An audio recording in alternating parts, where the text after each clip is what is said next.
Thank you all for joining us on the first, hopefully one of many interviews with convicted felons who are experiencing success in some capacity back in the community. Most, if not all of you, should be familiar with my story, and if not, feel free to visit my Facebook page. This is not a networking opportunity, but if you want to get up to speed, hear a little bit about my journey, do that. Facebook page, and you'll find links to my website. And hopefully, I think there's like a link to the Facebook group, The Life After Prison. So coming to you with a very special king, and I'll let him introduce himself. I first ran into this gentleman during a radio program, The Prison Show on KPFT, if y'all aren't familiar with it, here in Houston, Texas. After hearing what he had to say, it was like, man, we need more stories like this to be told to convicted felons, to people coming back to the community and their loved ones.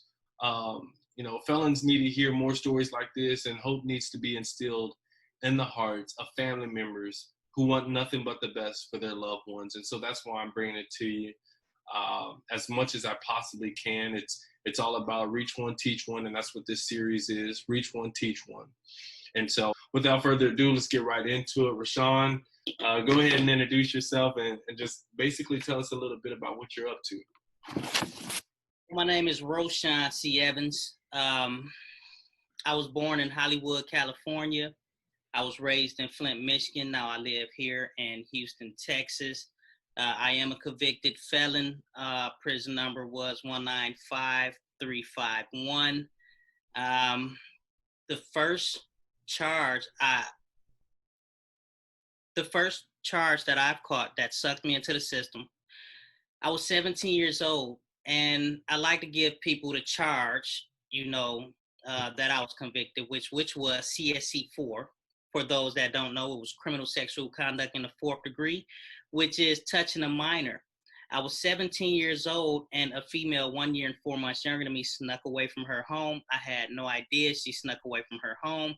And from her sneaking away from her home, an angry parent pretty much turned my world upside down. I had no idea how this would affect my life. I didn't even think it would be anything anyone could do to me at the time, because I was telling the truth, the whole truth, and nothing but the truth in the courtroom. But yet, I ended up signing a plea deal, which still to this day, I don't even understand how anyone could accept a plea deal from someone under 18 for statutory with a female that's 1 year and 4 months younger than me when she snuck away from the house. It's not like, like we didn't take her. Mm-hmm. She snuck away. Okay, so tell us about how the struggle has been, if there has been any struggle with the conviction that you have, or convictions that you have. So my struggle came when I had no idea that I was even about to experience a struggle. From the first time I signed that plea deal, like I still as a kid, didn't realize how serious me signing that paper was in the courtroom. Didn't have no one to really explain to me what I just got myself into. The only thing that I knew was I avoided 15 years in prison by signing this plea deal and accepting a guilty plea. After I signed my deal, my life was still the same.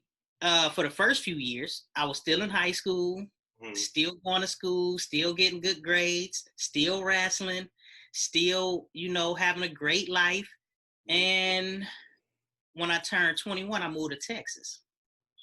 That's when my life changed.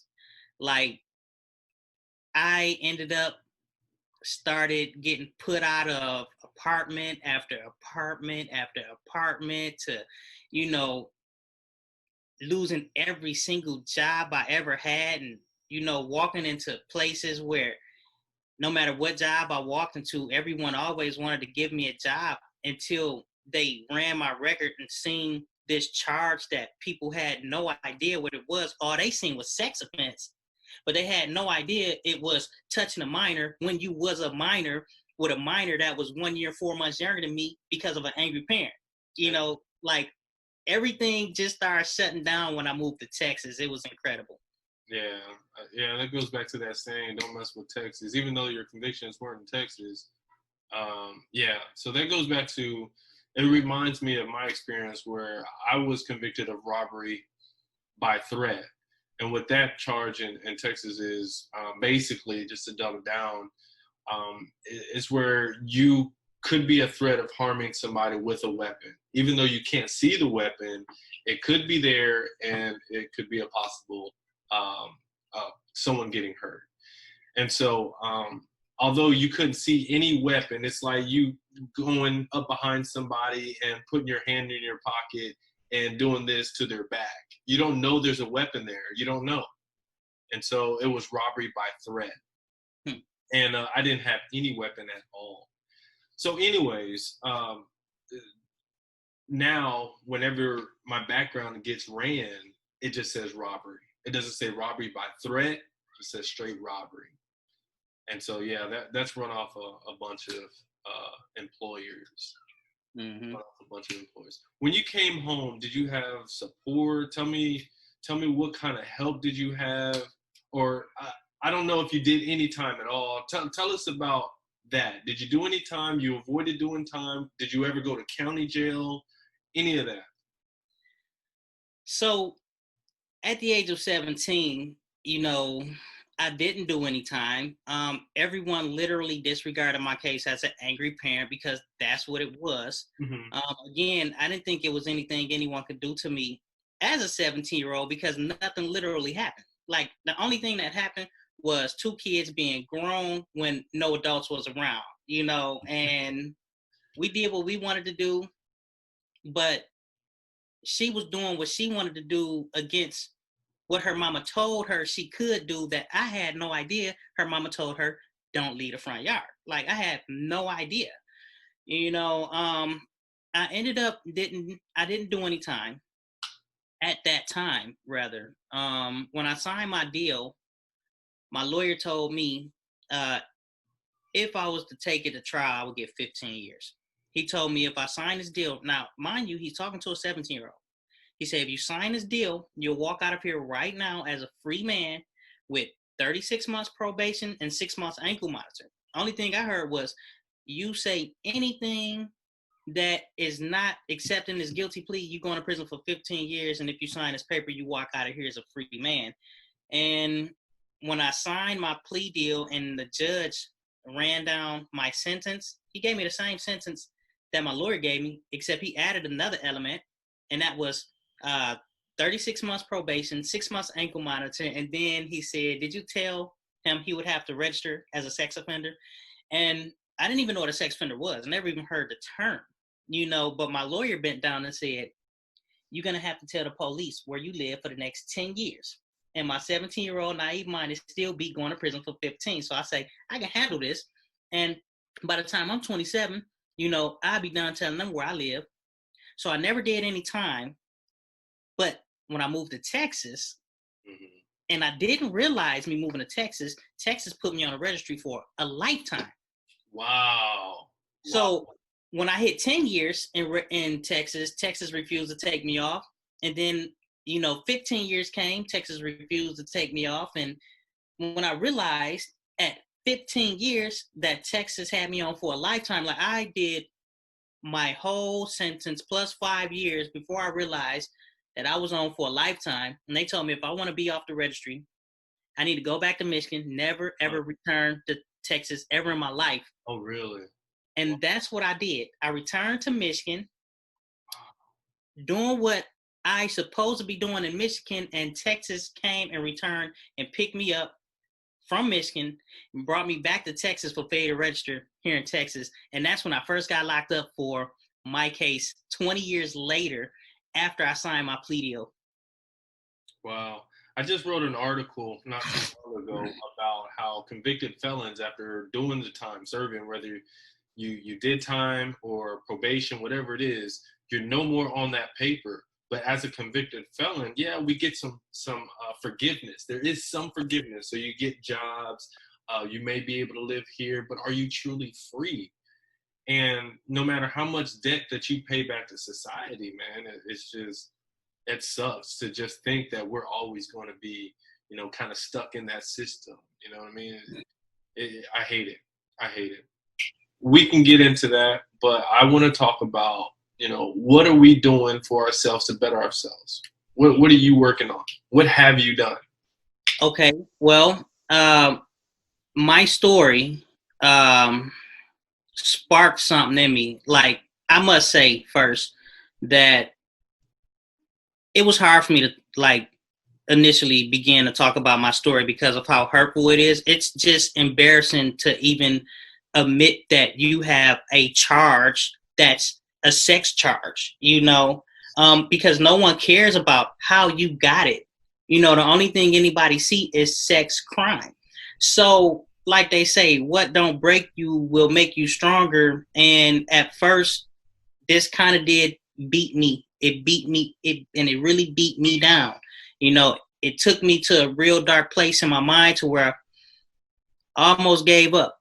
Actually, I did give up many times, but my story ended up sparking the idea of an organization called The Pure Justice, where we work to bring fairness and equity to the criminal justice system, and we create economic opportunities for marginalized groups.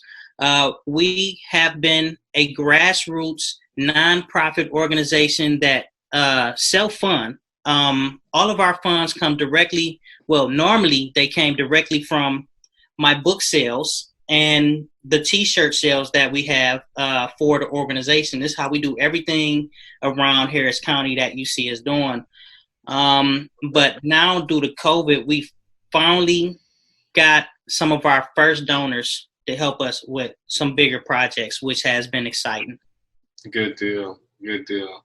Tell us about some of the books that you wrote, what they are about. I'm curious about that. Okay. So actually I have all three books here. Okay. Now the first book, it's going to tell you about my story, who I am and how I got sucked into the system when I was 17 years old behind a false accusation with inadequate counsel and no support system, and to tell you about the things that I had to go through and endure on account of it throughout the years. When I wrote this book, I didn't know how my story would end, and I was really still going through everything so heavy in my mind, mentally and physically. So I left the book off on a cliffhanger. I didn't want to make the end up.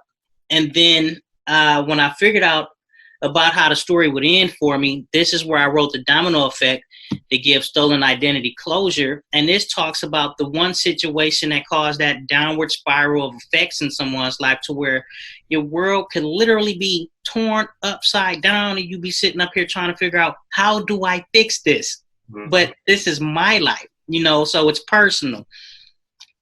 And my last book, it's called Open Your Mind, but it pushes people to think beyond the regular traditional ways of thinking. And it focuses on religion, education, and politics.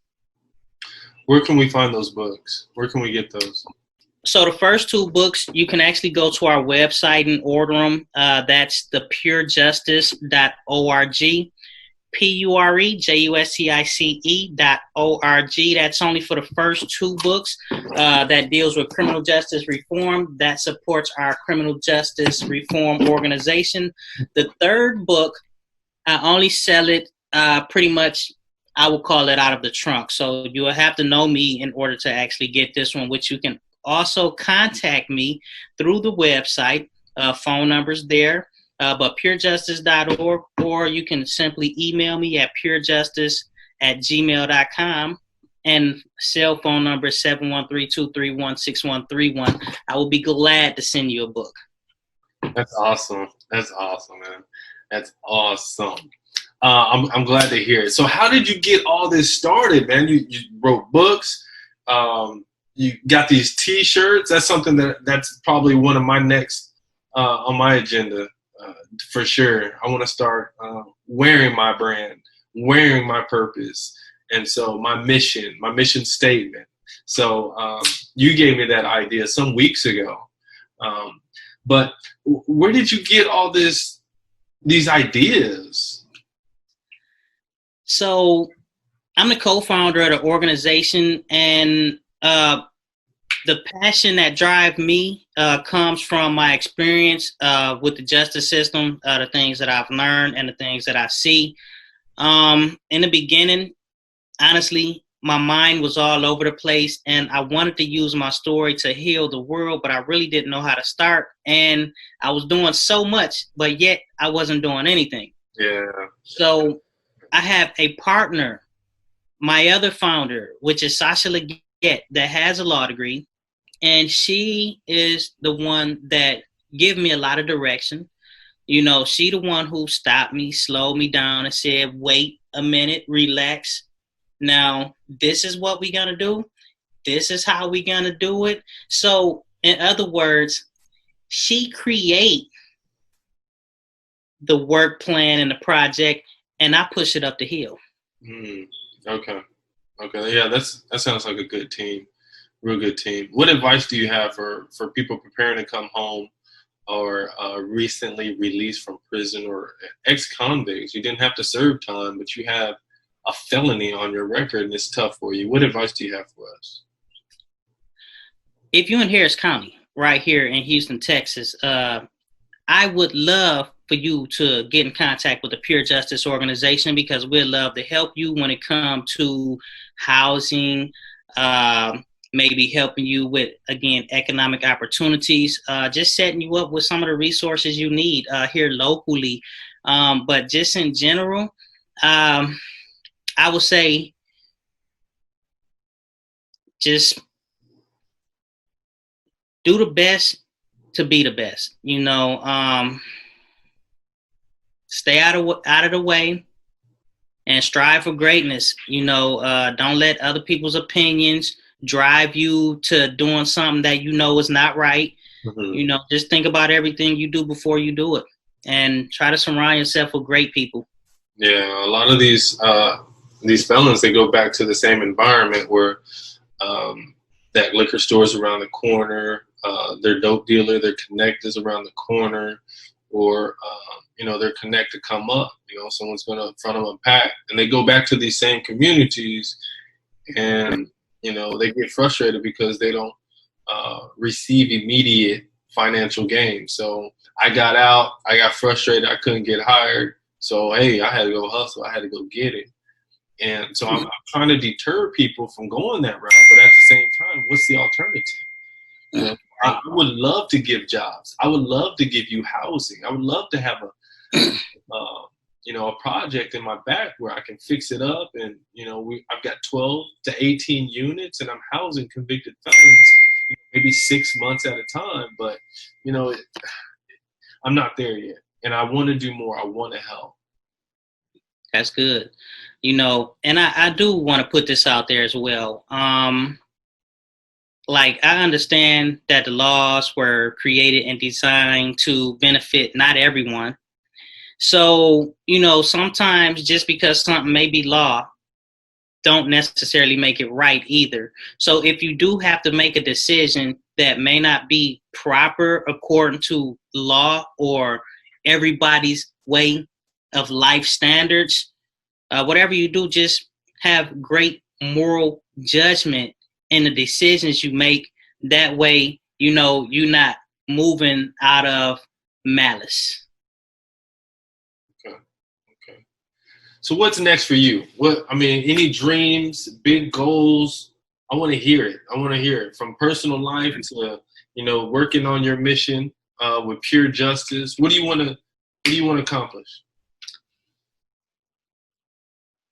I just want to be somebody that really changed the world. Like, what I want to accomplish is tearing down parts of the criminal justice system and literally revamping it. You know, like I just said a few minutes ago, the laws, they are not designed for everybody. Mm-hmm.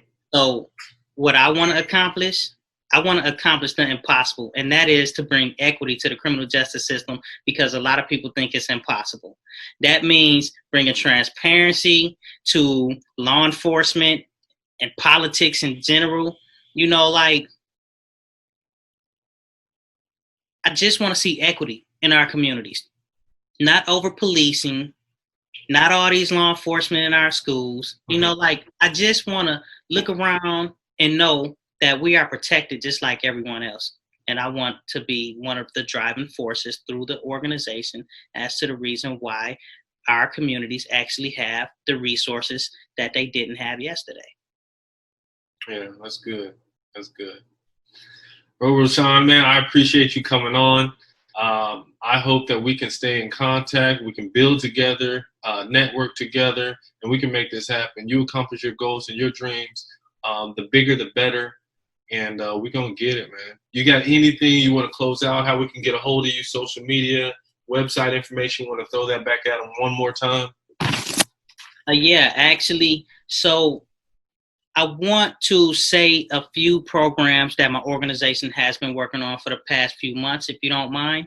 So since COVID started, we created a Pure Justice COVID-19 community grant that primarily focus on people who has criminal records, people who may be on Social Security or fixed income, or people who can't work for whatever reasons. You know, we understand that when COVID hit, you know, for people who had already been impacted by the system, their worlds got even tighter as trying to figure out, what do I do next to pay my bills or feed my family? So we have been giving out community grants every single Friday. We started funding 50 people with $200, and then we upped it to 100 people. We have now funded over 100 people with our Pure Justice COVID-19 community grant. We have bumped it up to 150 now. So we have been raising money to reach 150 people. We have partnered with the Bail Project and Restoring Justice to bond people out of jail due to the COVID-19, because we felt that you should not be receiving a death sentence because of COVID, because you cannot afford to pay bond. Mm-hmm. You know, people get punished because they are poor. Mm-hmm. And I tell everybody about the young man that was incarcerated last August on a $50 bond, and we got him out March of this year. $50. He was stuck in jail from August to March on a $50 bond. And if your bond is $50, you know the charge was petty, and yet he's sitting in jail incarcerated with people coming in with COVID. There's no reason you should sit there. The last program we have been working on is called the Empower Survivor Project with Community Empowerment Solutions. COVID has struck an increase in domestic violence, you know, drug usage, alcoholism. So we've been immediately relocating people to alternative housing and helping them look for additional places to live. Once they find a different place, we pay their rent up to a full year. Now, funds is limited on that, and we're only able to help 35 families, but we give them cash assistance as well with that application. They get free counseling and free legal services. All three applications you can find on the Pure Justice website, purejustice.org. But if you want to support the Pure Justice in any way, you know, because in order for the Pure Justice to be a resource to other resources and the community, we need resources. So you can visit the Pure Justice organization and donate to the Pure Justice organization at www.purejustice.org, purejustice.org.